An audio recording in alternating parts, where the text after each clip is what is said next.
Jupiter जो होता है 12 नंबर राशि और 9 नंबर राशि जुपिटर की होती है, यानी कि बृहस्पति देव।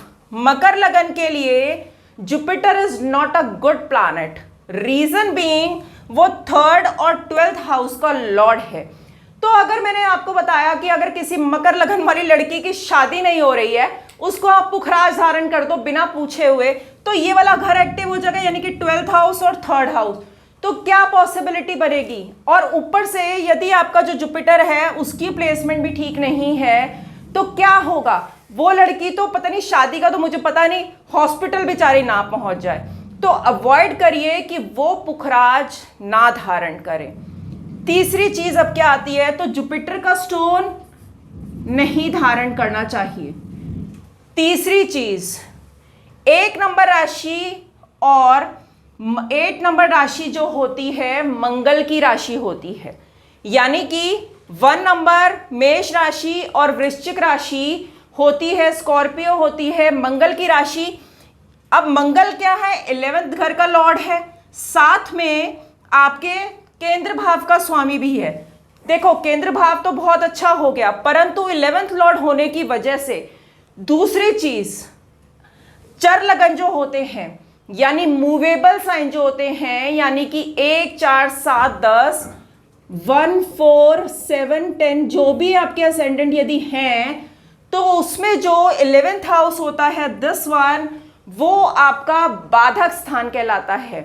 यानी कि कहीं ना कहीं अगर आप मंगल का रत्न भी धारण कर लेते हैं, तो वो आपकी यदि अंतरदशा या प्रत्यंतर दशा चल रही है, तो बेशक से वो आपको भूमि का बेशक से लाभ दे देगा, प्रॉपर्टी का लाभ दे देगा, जमीन का लाभ दे देगा, लेकिन कहीं ना कहीं वो प्रॉब्लम क्रिएट कर सकता है। तो मंगल का रत्न भी सोच समझकर बिना पूछे धारण मत करिएगा, पूछकर धारण करिएगा। अब आते हैं जो सबसे इंपॉर्टेंट आप पत्थर पहन सकते हैं, वीनस का, बिकॉज सैटर्न के लग्नों के लिए यानी 10 नंबर और 11 नंबर के लिए जो वीनस होता है वो योग कारक प्लैनेट होता है, रीजन बीइंग त्रिकोण और केंद्र भाव का स्वामी होकर योग कारक प्लैनेट होता है। तो सबसे ऑस्पिशियस पत्थर हो गया, स्टोन हो गया, आप कोई भी वीनस का रत्न धारण कर सकते हैं, ओपल पहन सकते हैं, डायमंड पहन सकते हैं, अगर आप अफोर्ड नहीं कर सकते जरकन भी पहन सकते हैं, कोई प्रॉब्लम नहीं है, वो आपको 100% बेनिफिट देगा। लेकिन मैं फिर कह रही हूं, placement of the planet is most important thing. भले ही वीनस आपका अच्छा बैठा है, लेकिन यदि घर खराब घरों में है, किसी शत्रु ग्रह के साथ है, या कोई और अवस्था में बैठा हुआ है, हमें बहुत चीजें एनालाइज करनी पड़ती हैं। ऐसा नहीं होता कि कुछ भी बोल दिया और कोई भी रत्न एकदम से धारण करा दिया।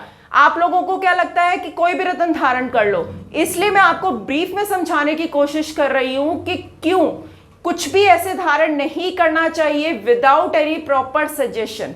अब आते हैं मरकरी पर, कि बुध हमारा मकर लगन के लिए 6th लॉर्ड होता है और 9th लॉर्ड होता है। देखिए 9th लॉर्ड जो होता है नवम भाव का स्वामी, बहुत ही ज्यादा ऑस्पिशियस होता है।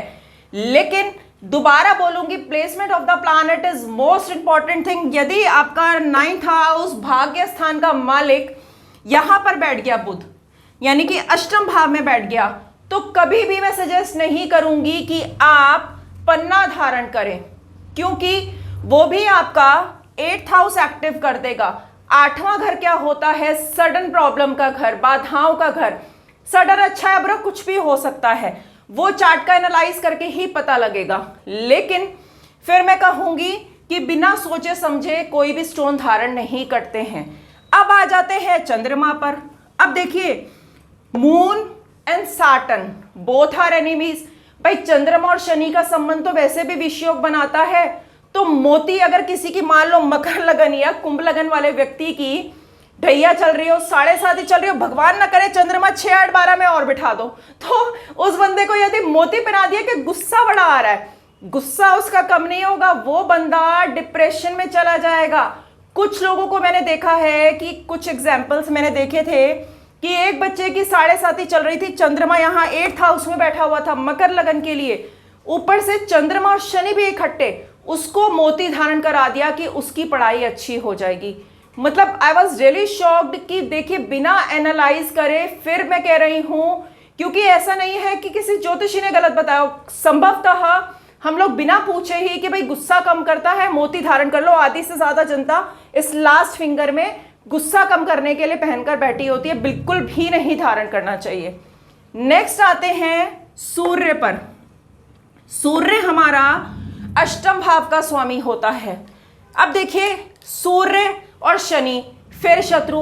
अब सूर्य का अष्टम स्थान का स्टोन मैं आपको बता चुकी हूं, आपके लिए माणिक्य जो है वो सूट नहीं करेगा तो अवॉइड कर दीजिए। वीनस का मैं आपको बता चुकी हूं, मार्स का बता चुकी हूं और मैं आपको जुपिटर का बता चुकी हूं। तो आई गेस मैं आपको सारी चीजें बता चुकी हूं कि कौन सा रत्न धारण करना चाहिए। इन शॉर्ट नीलम, वो भी साटन की प्लेसमेंट देखने के बाद। सेकंड, वीनस का कोई भी रत्न, जरकन हो गया, ओपल हो गया, डायमंड हो गया, कोई भी रत्न धारण कर सकते हैं, लेकिन प्रॉपर एनालिसिस ऑफ चार्ट के बाद। तो एंड में मैं आपसे यही कहना चाहूंगी, मैंने कोशिश की है ब्रीफ में सारे हाउसेस को एक्सप्लेन कर कि हमें बिना पूछे कोई भी रत्न धारण नहीं करना चाहिए। आप प्रॉपर एनालिसिस कराइए हॉरोस्कोप का, उसके बाद ही आपको सूट करेगा स्टोन। देखिए मैंने आपको फिर मैं बता देती हूं, साटन भले ही लग्नेश है, लेकिन अगर साटन की प्लेसमेंट ठीक नहीं है तो उसका रत्न भी आपको नुकसान दे सकता है। That is why again and again I am telling you कि बिना पूछे यूट्यूब बाबा का ज्ञान लेके, गूगल बाबा का ज्ञान लेके कोई रत्न धारण मत करना, उसके बहुत ही हानिकारक रिजल्ट्स हो सकते हैं। तो आप प्रॉपर एनालिसिस के साथ कोई भी स्टोन धारण कीजिए, स्टोन्स का बहुत ही पॉजिटिव रिजल्ट्स आते हैं। एनर्जाइज करा के प्रॉपर एक आप कोई भी धातु जो उसको सूट करती है, वो धातु के बारे में भी मैं आपको डिटेल में बताऊंगी। चलो एक उदाहरण बता देती हूं, जैसे कि नीलम है। मैंने नीलम देखा है बहुत सारे लोगों को चांदी में पहने हुए, लेकिन चांदी में नीलम मेरे हिसाब से कभी नहीं धारण करना चाहिए। रीजन बीइंग, चांदी जो होती है वो उसके शत्रु ग्रह है, यानी कि चंद्रमा का धातु होती है। तो नीलम को अगर आप या तो पंच धातु में धारण करिए, या आप अगर आप अफोर्ड कर सकते हैं, पॉकेट अलाउ करती है, तो सोने में धारण करो। तो नीलम वैसे भी इतना कॉस्टली स्टोन आता है।